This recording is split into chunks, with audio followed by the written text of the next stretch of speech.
Welcome to Pizza Quest. I'm Peter Reinhardt, back with you in 2024. This is actually our first show, the first show that we were recording in 2024. I'm very excited to have Anthony Mangieri with us. It's been a while since you've been with us, Anthony, and a lot's happened since we last talked. So we want to catch up on all the stuff that's going on. I think the last time that you were on Pizza Quest, we talked about the possibility of you getting into some frozen, a whole line of frozen pizzas.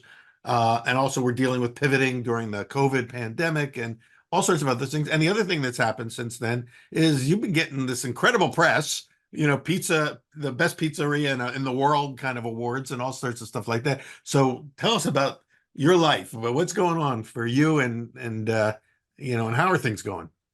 Well, thanks. It's great to be back talking with you. You know, I love you. You and I have done a bunch of things over the years, It's including been you great. bailing me out of having to talk at the Pizza Expo more than once when I realized I didn't want to be up on stage alone. So always great to chat. Yeah, we came up with a very cool, Yeah, interview format, which was yeah, which was yeah. really fun. Yeah. It was fun. Yeah, everything is great in my life.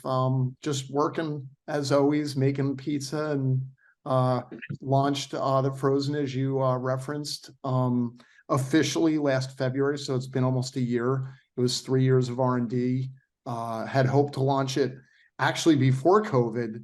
And I was already doing the R&D then for it, but then with the COVID stuff, it slowed down my ability to create the product because it is made in Italy. So that kind of put a little bit of a slowdown on that. So we So did that launch that a year ago. a year ago. So that product is actually manufactured and produced for you in Italy, not in the United States. Yes, yeah, it's made in Italy with a partner of mine. I go over there every time we do a production run. I was actually just there last week from Sunday to Wednesday. Nice. So I go over there and I run it like it's a very large scale pizzeria. That's amazing. Well, did you already have that place lined up, or was there a search to find the place that could produce for you A to lot of your research, satisfaction?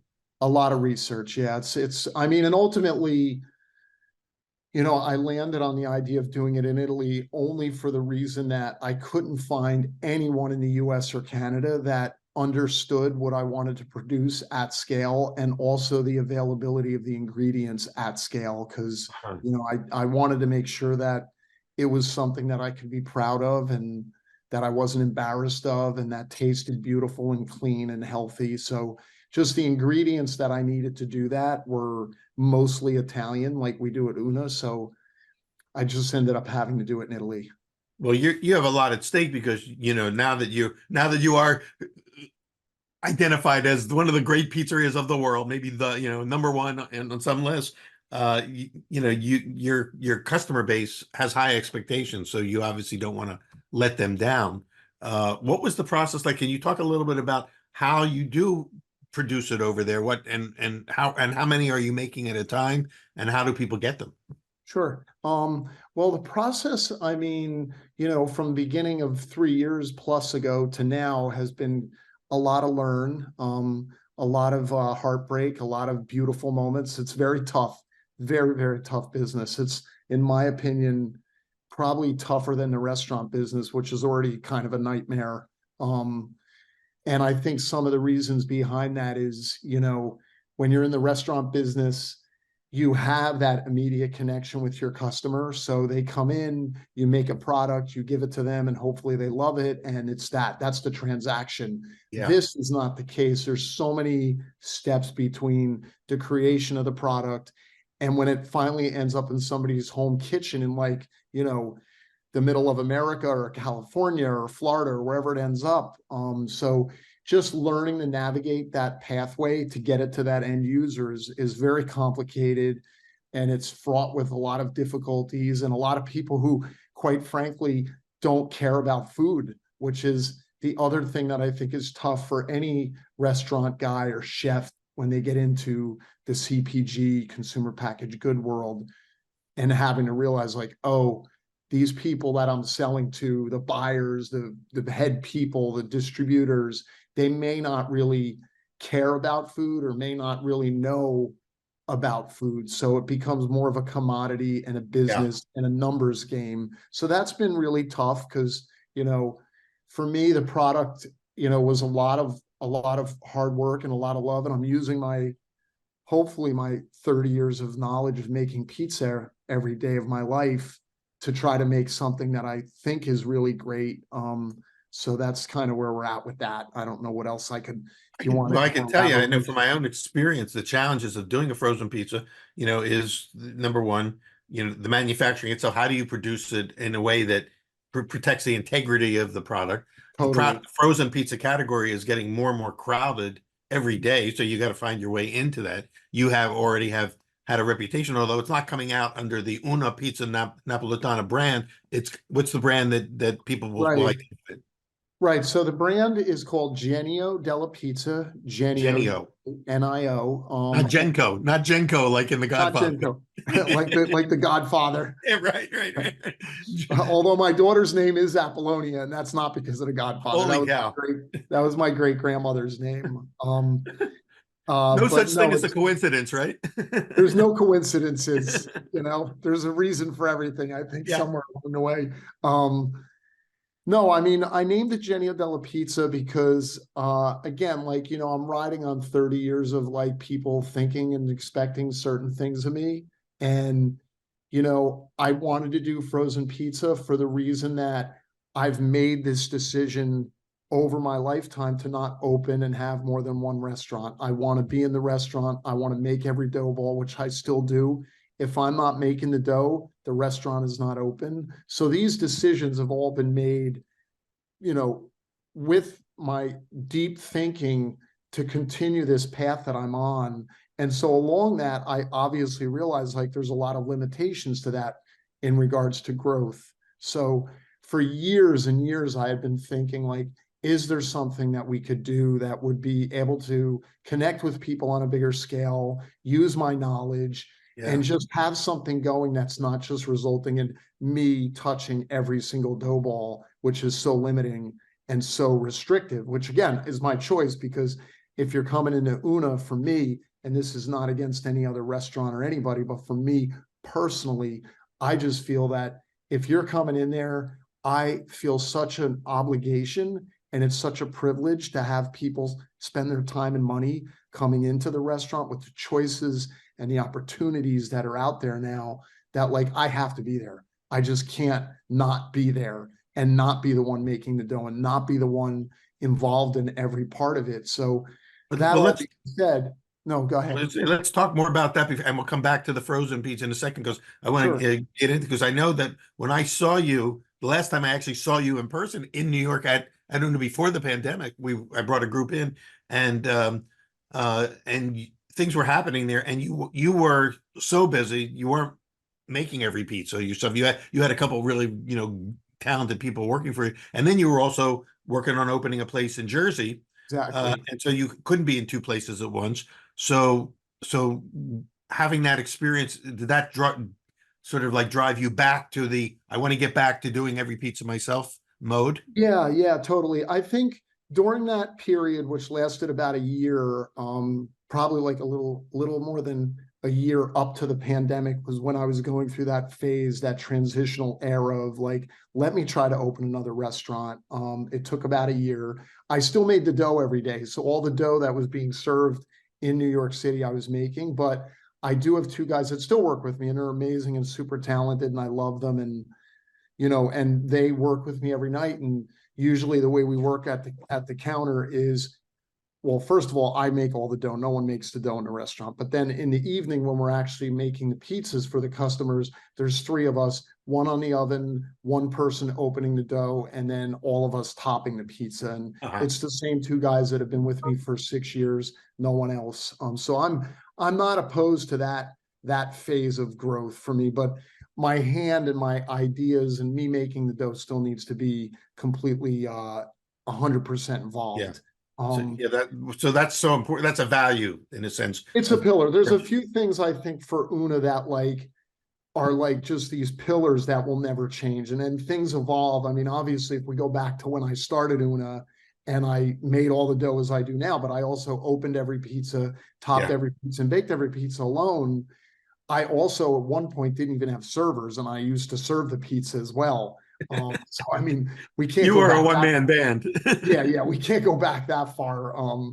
And have me even be able to do that physically. I am 52 years old and have a kid and trying to keep my life together. But yeah, I think during that era, and then when I opened the place in New Jersey, right as soon as I opened it, 2 weeks later, the pandemic hit. So I closed New York, and then I had one again. And then I actually went back to making all the dough, opening all the pizza, topping all the pizza, working completely alone again. I did that for about a year. Then I brought my two guys down with me that are still with me so they could have, their life still and work and Right. health insurance and all that stuff.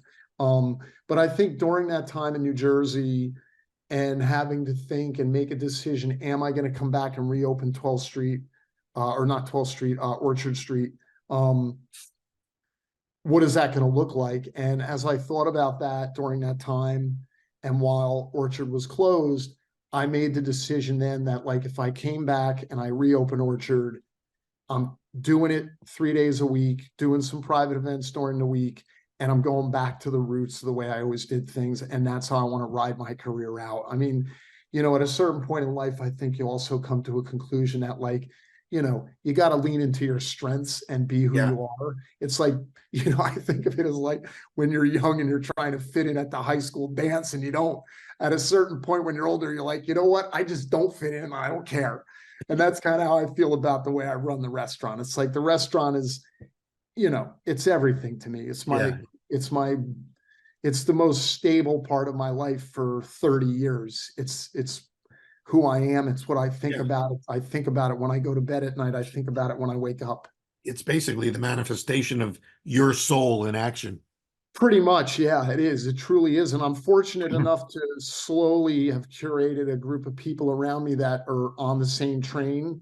And we have a small group like my two guys, Shane and Sean, that have, again, been with me, and I love them and they care and are dedicated. And I feel like they're going to be with me, until they want to do their own thing, or maybe until the end of the road, until this thing doesn't exist anymore. Um, and then I have a small team for the front of the house that, like, slowly, we go through people and we keep trying to find people that really understand what it's all about and understand how to give love back to the customers, and really approach everything in there with a lot of gratitude. That's interesting because that's the hardest thing to find are people who care as much as you care to work for you. I mean, it's Yeah. just that's the rarest employee of all. Yeah, it truly is. It's really truly a gift. And it needs to be, when you find that, it needs to be cared for and cultivated and supported. So we're still a few years away from this, but at another phase of your life, you're going to reach the point where you go, you know what? I can't be out there every day making the dough. I have to pass it on or fold it down.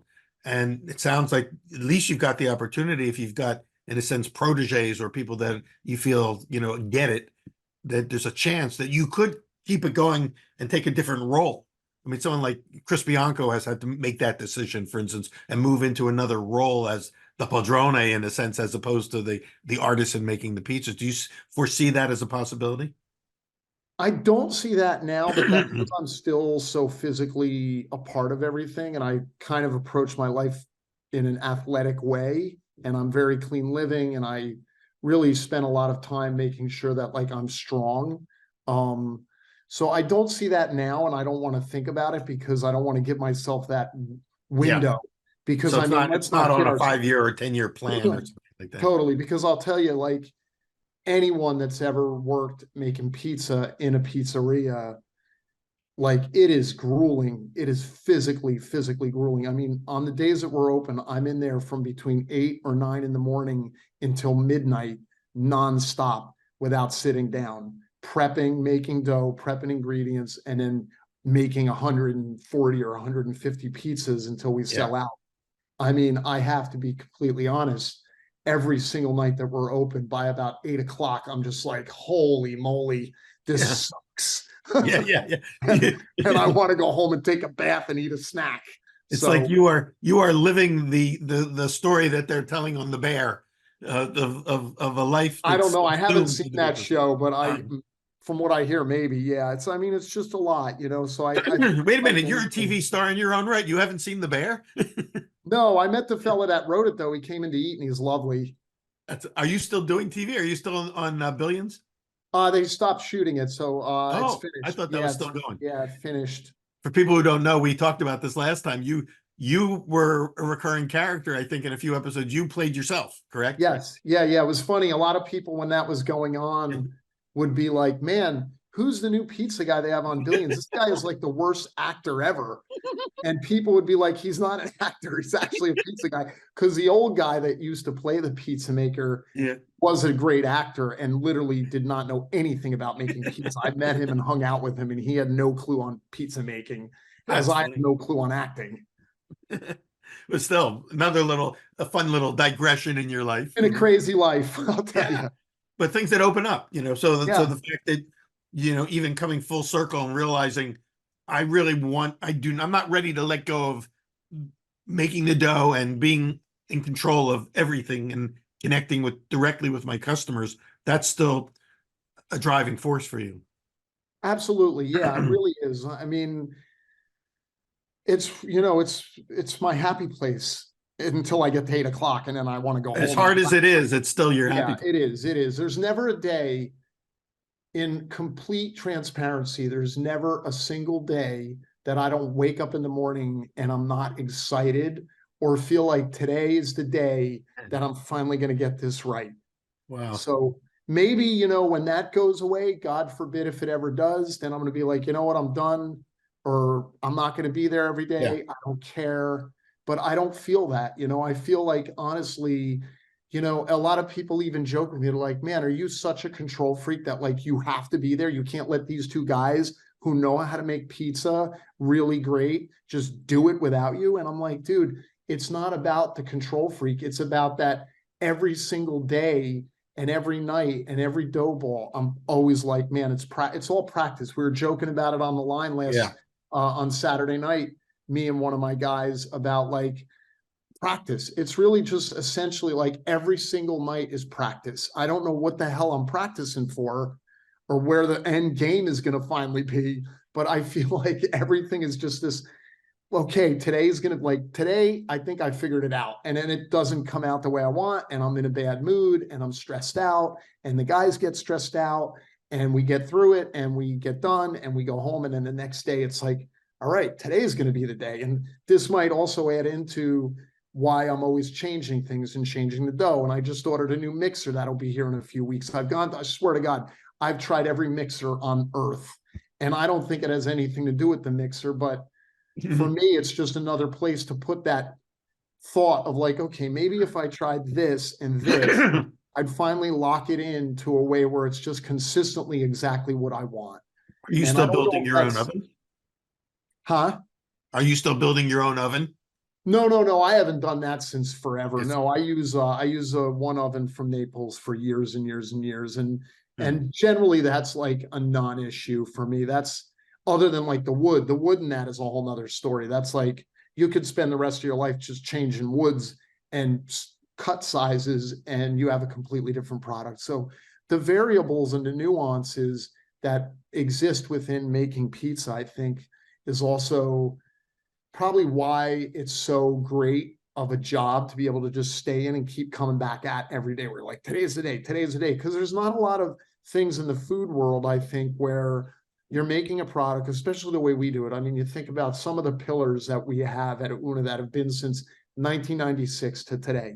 Never refrigerated, never. The dough is never proofed in a refrigerator. It's always room temperature proof, always naturally leavened, no commercial yeast. Those two things are consistent since almost 30 years of being in business. Already those two things, and as you know better than anybody, if you're dealing with a sourdough and it's proofed at room temp, you're dealing with some crazy variables. Right. If you're trying to have that dough hold and sustain from when you start and open at 5 until you finish the last pizza at 10 or 10:30, you're dealing every 15 minutes throughout that course. It's a completely different product you're dealing with. Right. And you have the oven, which is doing whatever it wants because it's 100% fired with only wood. So these things are there's so many variables. I just don't know what else in food has that many variables that you're fighting against to try to create a consistent product. Well, it's like flying on a trapeze without a net, and you know, one slip and the dough is out of control or whatever. Yeah. And so it brings up the question, Anthony, of, you know, consistency and knowing that maybe not every day is the pizza going to be exactly the same as it was the day before. The temperatures could be different. Uh, how how much you've learned over the years to control and adjust to changes in circumstances is part of your consistency. But you know, how do you feel about kind of being in that realm of that every day might be different, and my customers have to kind of live with that? Yeah, well, I mean, my guys call it the Mangieri effect, Ah, oh, which that's is, good. yeah, a little bit of That could be the chaos title of all your the new time. book. Yeah, it's like they always joke because I've also taken them to Italy with me, and they've witnessed my 100% chaos of like trying to do way too much in a day. No, I mean, I think that that is very true, and I think that's sort of where we live at with what we do at Una, is that inconsistency. I would say it's almost like, you know, a great friend and, you know, inspiration to me is this fellow who is a bicycle builder named Richard Sachs. And I love this guy and I love what he stands for and I love his work. It's incredible. And one of the lines that he came up with years ago that I love is uh it's the imperfection is perfection, which is in a sense with us, with the inconsistency is consistent. But I Uh, think that, you know, that's a tricky imperfection is perfection, or however you want to put it. I think that that is something that can only be used when you know what you're doing. This is, yeah. you know, I'm not a fan or supporter of people who don't have any skill and go around being like, oh, I don't know what I'm doing. And I opened a business and it's all crap. Isn't that cool? It's like, no, that's not cool. Like, Right. guess what? John Coltrane knew how to play within the time and within the chord changes before he was playing free jazz. Like, Yeah. there needs to be a foundation and a skill set and a knowledge. Then you start to push outside of that. You know, That's when I true started in all out, the art forms. Yeah. in Picasso was the same every way. kind of walk, exactly, Picasso could have been a successful portrait artist. He was so good at exactly, real stuff until that exactly. allowed him to go free. Exactly. Like, I think the trickiest thing and the dangerous place to go as a person is to look at a Picasso and be like, look at that, I could do that. It's like, man, there's a long way from where he started to get to that. And I think it's the same in every walk of life and in every kind of work. And so for us, my stress and my inconsistency and all the concerns that I have at the restaurant, I hope at least still within that chaos of like, oh, the dough is too hydrated, it proved too hot, the room's too warm, the wood's not working right, the cheese is too wet, whatever the heck's going on that's Yeah. freaking us out. I've been making pizza since I'm 15 years old and I'm 52, and it's my only job I've ever done. So I would hope that by now that I'm able to keep all that chaos within a guardrail of like, it's still good, it's still enjoyable, it's still a good dining experience, it's still Yeah. something that when you eat it, hopefully it's still wonderful and, you know, it's hopefully inspiring in some way. I think my idea and what I search for is consistency of kind of feeling like, man, I really figured out how to make the dough exactly the way I want it every day, and it stays that way, and it just never does. Or I finally figured out how to make the oven be perfect. But maybe these are such minute fluctuations that a lot of people might not even know that that's happening. Even people that work in the restaurant that are Yeah. servers might not know that, like, me and my guys are really stressed because whatever's going on, but then we're having them run pizzas all night and they don't even notice that anything's different. And that'll be the night too where customers will come up and be like, man, the pizza's amazing tonight. Right. And I'm Right. dying inside where I want to just go home and hide. But so these are tiny, tiny little fractions of differences that create things that are magical to the trained eye when it's all you think about and all you focus on. But it sounds like you're still getting a buzz, you know, from riding that bike, you know, being the and finding the balance in every moment with every variation that gets thrown at you and kind of dodging the bullets and adjusting, you know, on the fly. That's all part of the buzz. Totally. I mean, it's all like just part of the skill set too that you develop. There's something satisfying when you've spent your life doing one thing and focusing on it and you're still not bored of it. Like, for example, and this isn't about actually making dough or whatever, but like 2 weeks ago on a Friday night, we open at 5. At like 5:05, I take a dough ball, I set it on the table, on the counter, I go to open it, and I felt a drop of water, and I was like, what the heck? I opened it, slid it over, grab another one, put it down, open more water. And I'm like, and I look up and water is starting to drip from the ceiling. And I'm like, oh my God. And one of my guys turns around, is like, I'm like, there's water dripping. Within a few minutes, it was coming down. Oh my gosh. So then I moved what we were doing down a little bit, Mm. coming more. It worked its way across the entire counter. Within 15 or 20 minutes, the entire pizza counter, including the glass on the front, was getting hit with water. Eventually, it worked its way out to the row of tables in front of us. We ended up, I grabbed a wooden board, I put it on the side, I moved everything over to the corner. We were holding the peel up in the air. This thing was like the most makeshift pizza making operation you've ever seen.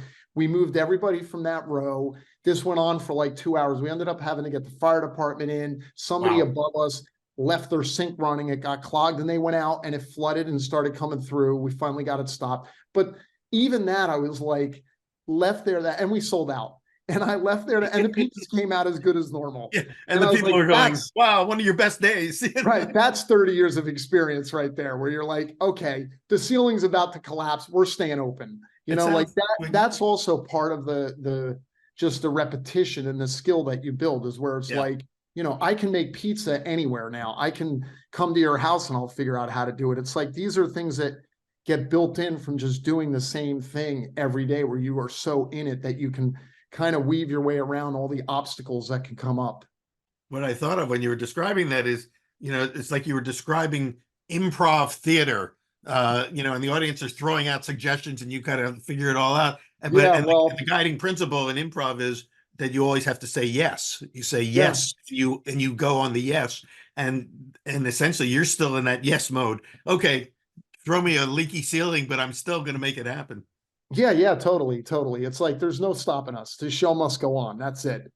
Well, that's it. And it's great that even after 30 years of being in production, that that you're not tired of it yet. And that's, I think, again, one of the, let me see. Uh, Hold on for a second. I think I've lost. Oh, there it is. For a second, I thought I lost our feed. Are you hearing me? Is my voice? Yes. Okay, good. Sorry about that. Again, talk about yes and improv theater. We get being on Zoom. You never know on any given day if there's going to be a disruption, and so we just have to go with it. And I think going with it is part of the game. So you kind of described all of that, I think, really beautifully. Let's get back to the frozen. So you've been living in kind of two worlds now. And I lived a little bit in the frozen pizza world too. And I know the challenges that it takes to create a great product to your satisfaction. What are some of the things that are different about your frozen pizza from the Una Pizza Napoletana pizza? Well, I think probably the biggest difference is the hydration. You just cannot go the distance with hydration like you can in a restaurant on frozen. I mean, most people don't use the hydration that we use in the restaurant either, in their own restaurants. We've had plenty of pizza makers come in and try to handle our dough, and they're going nowhere with it. So, can you say, are you allowed to say, free to say what level of hydration you do work at the restaurant? I think at the restaurant, they geek out on that. right, I would say like the hydration level is probably like 80%. Okay. But this is, I know some people are like, oh, it's 100. We do this, we do that. I'm like, yeah, but if you make 100% hydration and stick it in a refrigerator for 48 hours, when you go to work that dough, it's a completely different animal than making a 75 or an 80 or an 85% hydrated dough that's never been chilled. It's a completely different animal. It's very, very difficult to deal with. So back to the frozen though, like, so that was probably the toughest thing for me, was like trying to find a way to get the dough to be what I wanted it to be and knowing the limitations, because all the dough that I make for frozen is all hand stretched. Most of the ingredients on it are topped by hand. The basil leaves are put on by hand. It's Italian tomatoes, buffalo mozzarella, fresh basil. extra virgin olive oil, naturally leavened dough, wood fire baked. It's got all the marks checked that I Well, would so this is a production facility where there's hand stretching. They're not running it through exactly, rollers or pressers or anything else. exactly, And exactly. it's getting baked in wood-fired ovens. Exactly, which is extremely difficult. Like I said, I was over there this past week and, we ended up having to donate, I think, about 4,000 pizzas because the bottoms were not baking right because it's wood fired. And Wow. there's just a lot of variables. And the dough also fluctuates like it would in a pizzeria on the time of the year, on the day, the way it hydrated, the humidity outside, everything that you would expect to deal with in a pizzeria we're dealing with on a much, much larger scale. So I think the hydration is tough. And then just, you know, the other tough part is me just not being able to have complete control over every Yeah, aspect of it. Because again, that's a it's big part. Yeah. obviously so much that we're producing. And, and again, that was purposeful. When I decided to do this, I had no illusion to be like, all right, I'm going to make these in Una and flash freeze them and we'll do 100 a week and we'll sell them in the corner bodega. It's going to be great. I was like, if I'm doing this, I'm spending the time and I'm going to figure out how to make something that I love and that I'm proud to eat. My kid wants to eat and my pizza makers eat at lunch because it's awesome. And it's not Una, but it's 30 years of what I know from Una Yeah. put into something that's frozen and super scalable. So I think of it as like an artisan product that's scalable. But I wanted to do the time ahead before it launched, which took partially why it took so long because I kept changing it because I Uh-huh. wanted to get it to a place where I was like, this is as good as I can get it right now. And it's not limited in scale. So like you can call me up and say, hey, I own Whole Foods. We want 100,000 of these a month. And I can be like, no problem, got it. And when I send you those 100,000 a month, you're not going to get them and be like, this is not what we sampled. What is this? Uh-huh. Because I only could sample you what I was flash freezing at Una, and now I'm scaling and it's garbage. Instead, I wanted to make sure that what I came out with was already the lowest it would ever be in quality. And we would only raise from there as we even get better and learn and understand more. So everything that I launched with, the week that we launched last February, that week, the New York Times did a blind taste test on frozen pizzas. We were Huh. voted number one. So Awesome. that's as bad as it's getting. So the idea was what I launch, this is the bottom of the bar. Like we're only going to Yeah. go from there. What we're learning here is the challenges of going from a handcrafted, live restaurant setting to a frozen product, trying to check off the boxes to have a quality level that you can live with, that meets your standards, and it never kind of fluctuates to where your customers are going to go, that's not what I signed on for or what I was expecting. And you also, you mentioned in the last segment, you threw out as an example, Whole Foods. Is that the place where people can go and actually taste this pizza?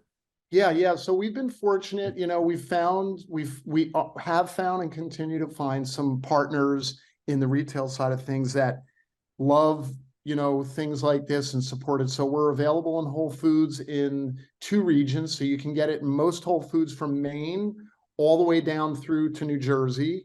You can get it national on GoPuff, which has been an amazing partner. And they're like in places as far as Texas and Colorado and Indiana and California and Florida, you can get it.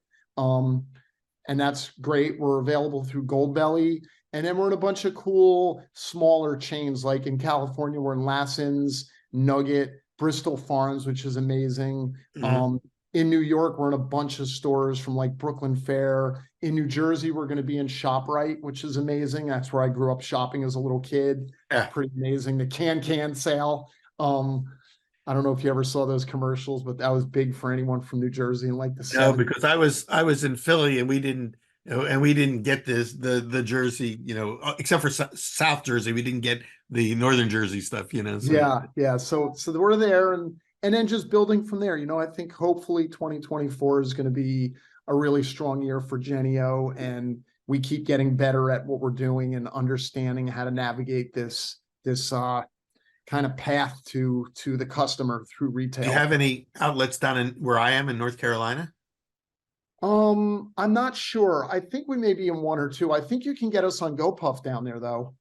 Okay, so if I want to, and there's a website, right, that people can go to if they want to go wherever they're listening from. If they're, Exactly. they can go to your website and find out where to find it. Exactly. You can go to our Instagram, Genio Della Pizza, or our website, Genio Della Pizza, and on there you'll find a store locator.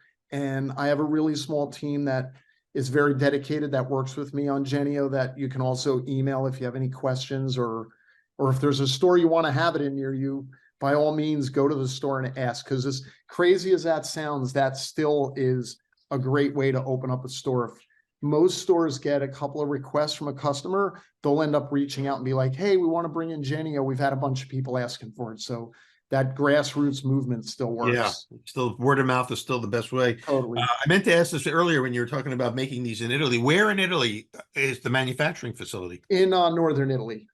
Up north, Yeah. which is interesting because most people think automatically they think southern Italy, Yeah. Puglia or something like that, but you're up north. But that's where more of the manufacturing happens is up there. That's the case. Yeah. Most of the industry in Italy is in the northern part of Italy. And since you only go over, periodically, what is it, once a month or whatever you go over, how do I'm you going right now about once every month and a half to how two do months. you I know being as much of a control freak as you are in terms of wanting it to be at a certain standard, how do you guarantee quality assurance when you can't be there? And how do you have peace of mind about Well, that? we haven't done that yet. So every time we do a production run, I go over there. So we try to figure out our cadence and our velocity, and we're still figuring that out so that we are always importing containers of product that are getting us through our orders. And then we're kind of on a month and a I half see. to 2 month cycle of importing. So you're So not right producing now every we have single day. containers.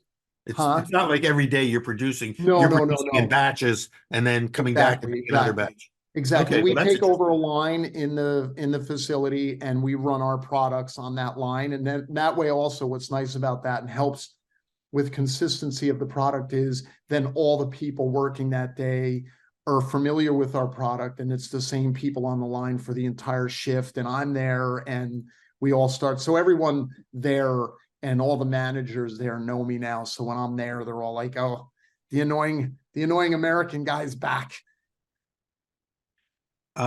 This is both so that facility, obviously, in order to make their thing work, they must have other clients like you who they're co-packing for. Definitely, definitely. They produce for other people all over the world.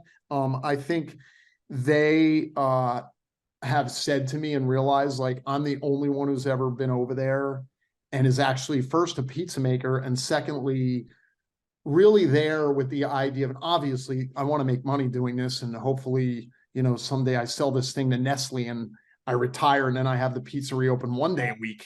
But in the meantime, before making the decision on like how do we cut corners and save 50 cents on a skew, I go over there and I'm like, how do we make the pizza better? And they don't really have anyone else that goes over there and is like that. No one is in the factory worrying about all that stuff. So I don't approach it like a CEO or a founder when it comes time to produce the product. I approach it as Anthony, the guy who has Una for 30 years. Are you going to be able to continue scaling up as the demand grows and more Whole Foods on other regions? For instance, my Whole Foods down here doesn't have it yet, Right.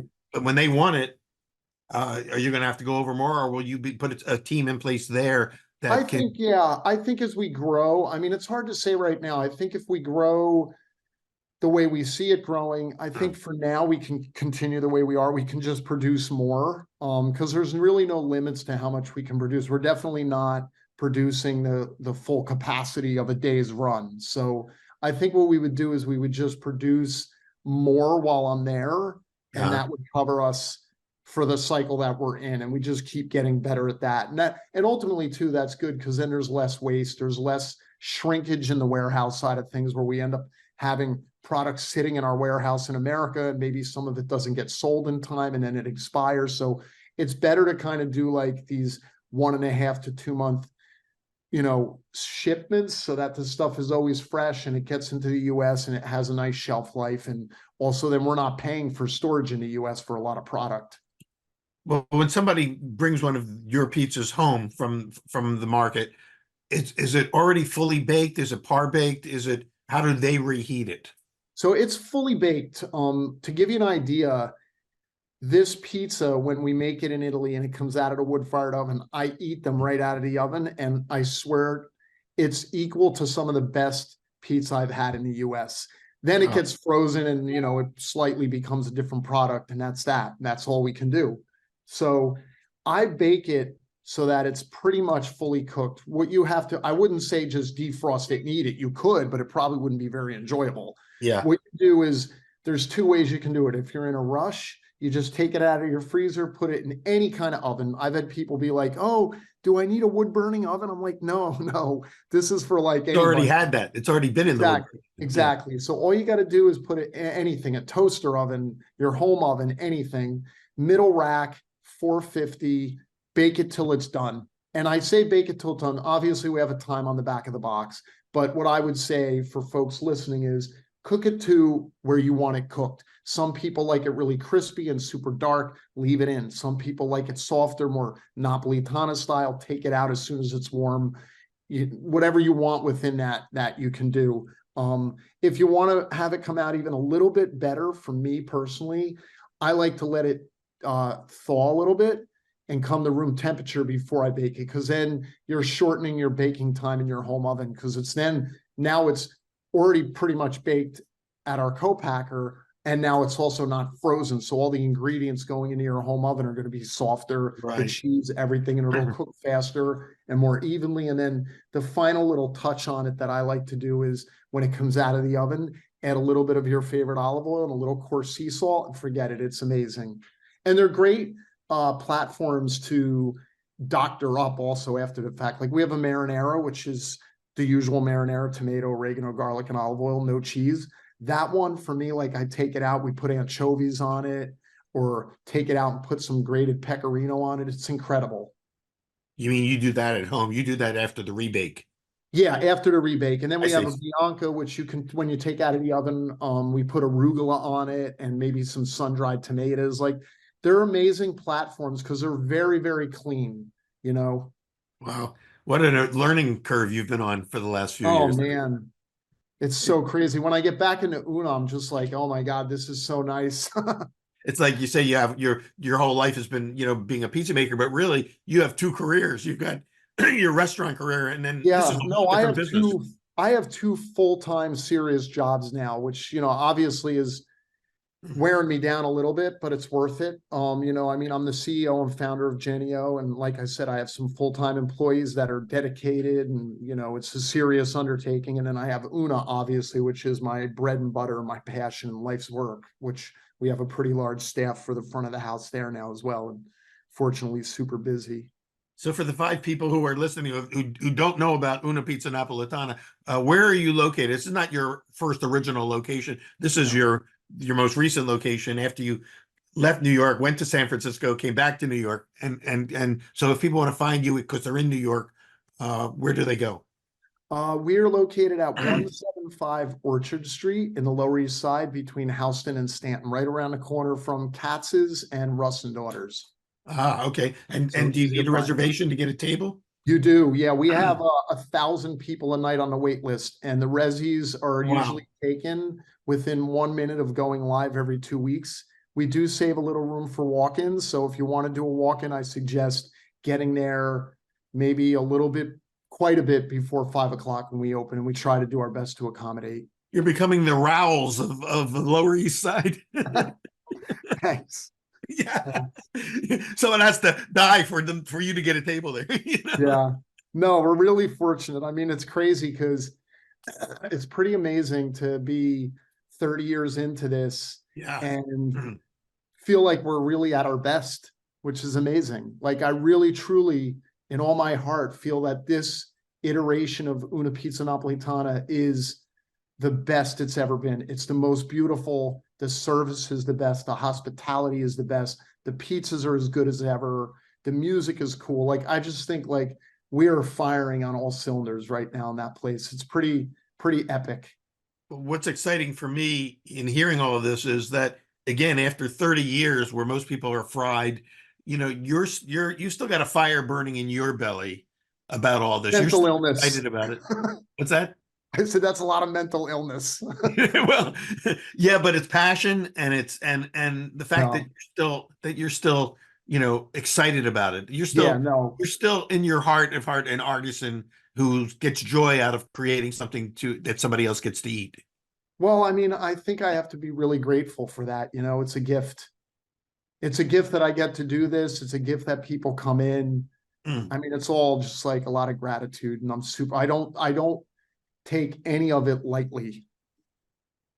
Well, I really appreciate you coming on again because every time it never gets old talking to you because it's not getting old for you. No. You're not you still look as young as when we first met. It's Oh somehow God, this is keeping thanks. you young, even though you're getting the years are adding up, but you're still young at heart and I'm glad to hear that you're keeping yourself in great shape. Obviously, you have to do what you do.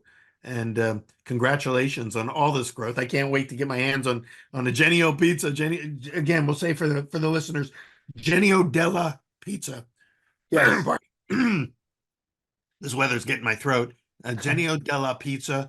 Um, you can find you on Instagram. Find you. You got the website is also Genio Yes. Della Genio Della Pizza, Pizza. and they can write for more information at what info at Genio Della Pizza. Yeah, yeah. Once they get on there, they'll find all that. Track it down. And by the next time I talk to you, hopefully I will have tasted one so I can have a reference point. Um, Awesome. will you be coming to Pizza Expo, or are you too busy to go to that? I don't think so. I don't think so. I have so many events now that I have to do for Genio. Like tomorrow, I'm doing a Genio tasting at the Food Network, and I Oh, have nice. one Appetit, and I have one at Vice, and like we're going to do some different little festivals and stuff. So I'm between that and then what I'm doing with Una, it's like I don't think I'll make it out there this year. Maybe if I can swing it for a day. If I do, it would be just to walk it and hang out. I wouldn't be like in Yeah. anybody's booth or anything like that. Well, if you do come out, we'll be there recording podcasts live from the floor. So let me Awesome. know if you're there. Text me, and we'd love to have you do a drop in just to say hi from there. Cool. But it sounds like you got your hands full. Yes. Again, success breeds more success. You just keep staying healthy, stay strong, and thank you for all you're doing. You're an inspiration to a lot of people, and you've set new bars, new standards. We haven't even talked about the fact that you were really one of the first guys that brought naturally leavened, quote, sourdough pizza into the pizza community. Now it's becoming a thing, right? Everybody's doing it, and certain things are becoming a thing. And uh, like I said, we were talking earlier about New Jersey is becoming a thing, right? New Jersey's always had great pizza, but now it's being rediscovered. And right now, I think Jersey pizza is one of the hot new trends. And even though it's an old trend, it's hot. And we've got one of our most popular places down here in Charlotte is Gino D's Jersey Pizza, and Nice. so it's a brand. Jersey is now a brand. Who would have ever thought that?